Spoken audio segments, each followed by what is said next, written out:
네, 정치 얘기 계속 이어가겠습니다. 이준석 신당 창당 가능성이 높아지면서 내년 총선에서 거대 양당을 벗어난 제3지대 빅텐트가 이번엔 정말 구축될 수 있는 거 아니냐, 이런 기대 섞인 전망이 나오고 있습니다.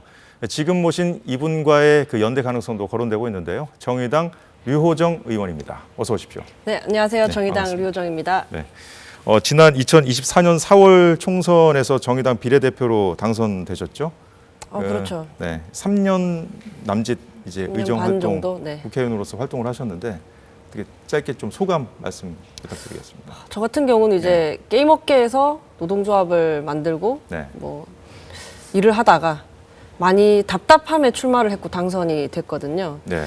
그런데 의정 활동을 하다 보니 답답함은 더 커지기만 했던 것 같기는 해요. 물론 이제 제 역량이 좀 부족해서일 수도 있겠지만 정책을 정말로 실현을 해서 발의해서 그치는 게 아니라 실현을 해서 삶을 바꿔내는 일이 참 쉽지 않구나. 지금 양극단의 이 진영 정치가 많은 것을 가로막고 있구나. 그런 생각을 좀 많이 하게 됐습니다. 양극단 진영 정치라고 표현을 하셨는데 차차 여기에 대해서도 말씀 나누겠습니다. 이 타투 합법화를 위한 법안 제정을 위해서 그때 입으셨던 게 보라색이었나요? 빨간색이었나요? 보라색입니다. 보라색 드레스를 입으셨고 국회 본청 앞 잔디밭에서 선 모습이 기억이 납니다. 그때 뭐 원피스를 입고 등원하신 모습도 있었고 탈권위 문화, 그리고 그때 당시에 이 비판적인 지적에 대해서 그 권위가 양복에서 나오는 건 아니다, 뭐 이렇게 말씀하신 것도 좀 인상 깊게 들었는데 어떻게 보십니까? 3년 지난 시점에서 당시 했던 발언에 대해서 어떻게 평가하시겠습니까? 국회 권위가 양복에서 나오는 것이 아니다라는 말은 오히려 지금에 와서 시민분들께서 더 많이 공감해주고 계실 거라고 생각해요. 네. 그리고 이제 제가 아무래도 뭐 기획 업무를 좀 주로 하다가 국회에 와서 언론 홍보 부분을 좀 중요하게 생각을 했고, 뭐랄까요. 자신의 목소리를 이렇게 기사 한 줄이라도 내기 위해서, 뭐 시민들에게 좀 알리기 위해서 정말 처절하게 투쟁하시는 분들 있잖아요. 뭐 네. 굶고, 그런 분들을 위해서 제가 스피커가 되고 싶다라는 생각을 했었는데 그중 하나가 이제 뭐 복장을 활용한 것이었고요. 복장 논란이라는 말은 그 뒤로 이제 많이 없어진 것 같아요. 뭐 제가 뭐 잘했다라기보다는 그만큼 또 세상이 많이 바뀐 게 있는 것 같아요. 근데 좀 답답한 점은 타투법 같은 경우에는 그로 인해서 뭐 인식도 많이 바뀌고 타투이스트들의 현실도 이제 많이 알려지고 했는데 여전히 법안이 통과가 되고 있지는 않아서 남은 임기 동안 이제 더 많이 노력을 하려고 합니다. 네, 알겠습니다. 뭐 당내 상황도 뭐 안 짚어볼 수 없을 것 같습니다. 지난달 치러진 강서구청장 보궐선거 당시에 이 정의당은 1.83% 득표율을 기록했습니다.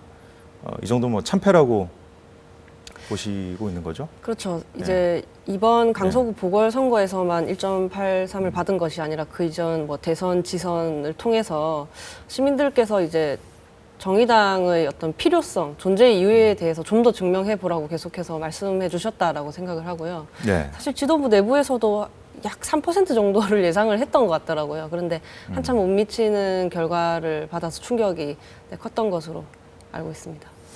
이후에 이 지도부가 총사퇴했고 노동 세력과 녹색당, 진보당 등 제3의 정치 세력과 뭐 연합 정당 형태로 내년 총선을 치르자, 이런 방안을 추진하기로 했었는데 여기에 대해서 좀 반대 목소리를 내셨죠?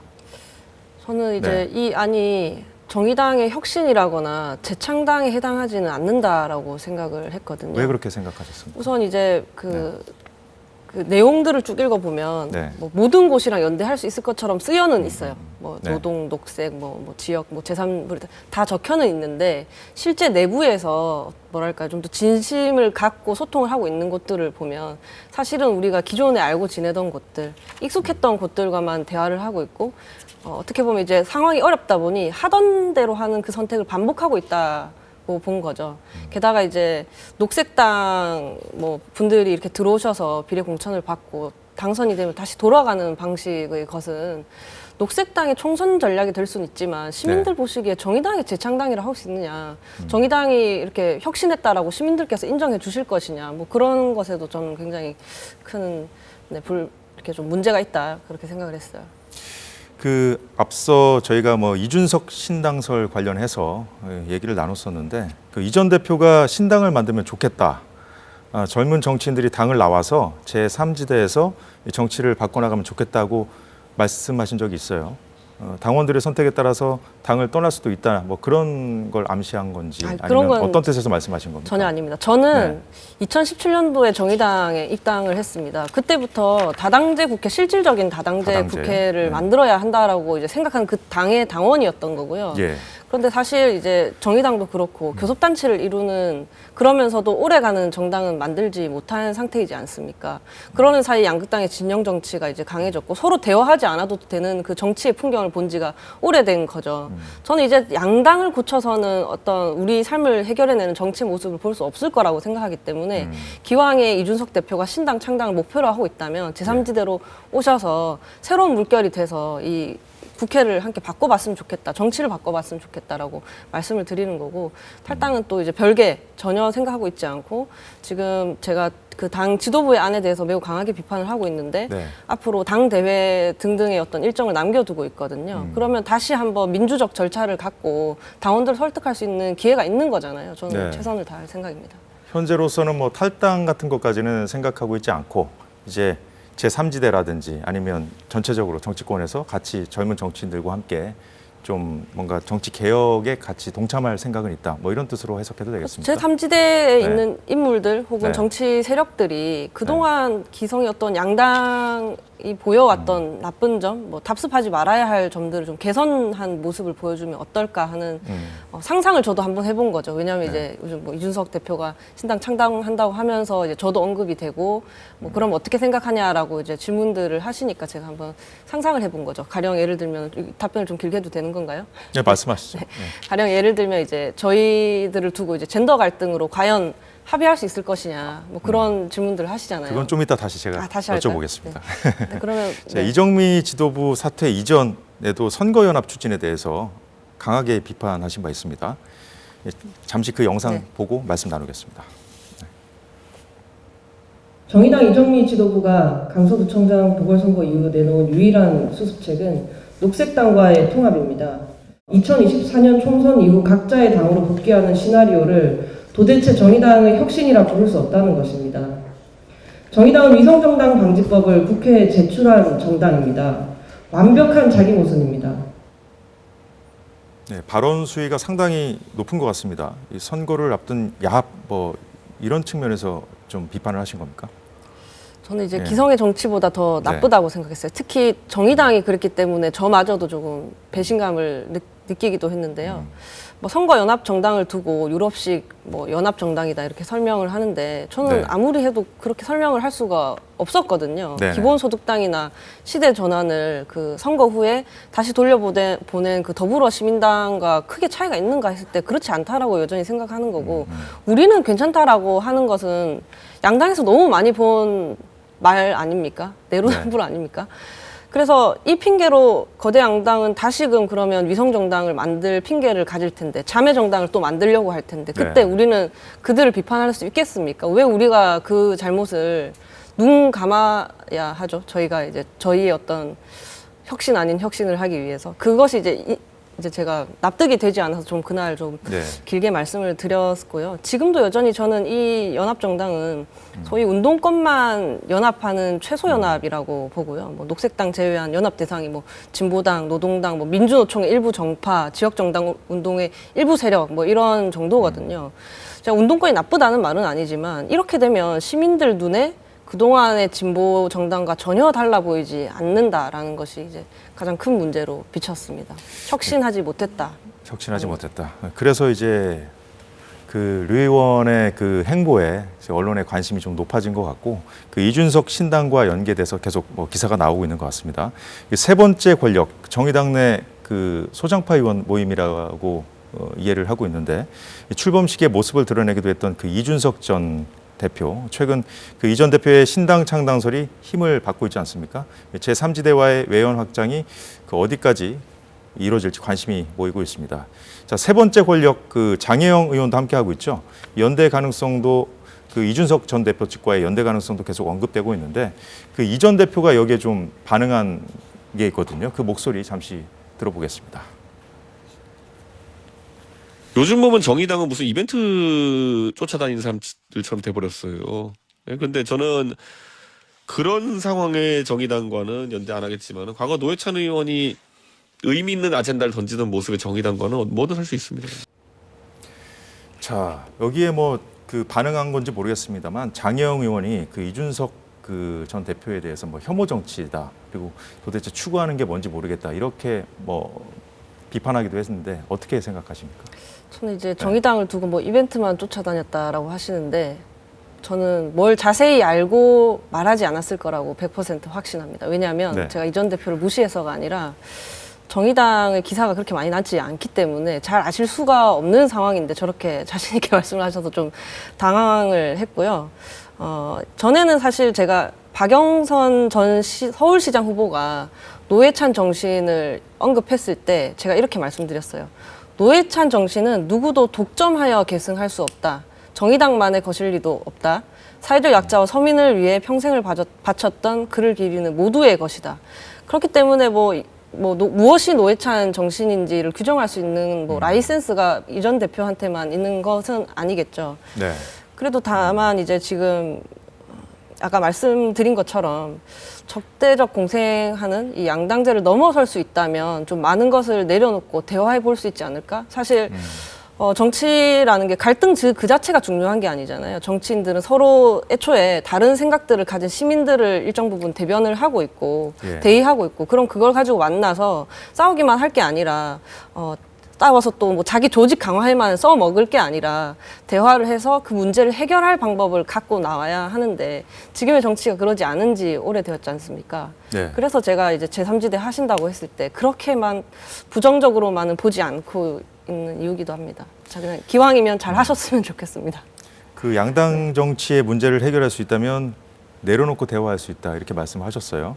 그 대의를 위해서라면 아까 앞에 저희가 뭐 얘기를 나눌까 하다가 뒤로 미루지 네. 않았습니까? 이 젠더 갈등 문제, 그 이준석 전 대표에 대해서 같은 당 그 장혜영 의원, 생각이 많이 같으신 분인데 그분도 이제 비판을 했거든요. 이거 돌파할 수 있겠습니까?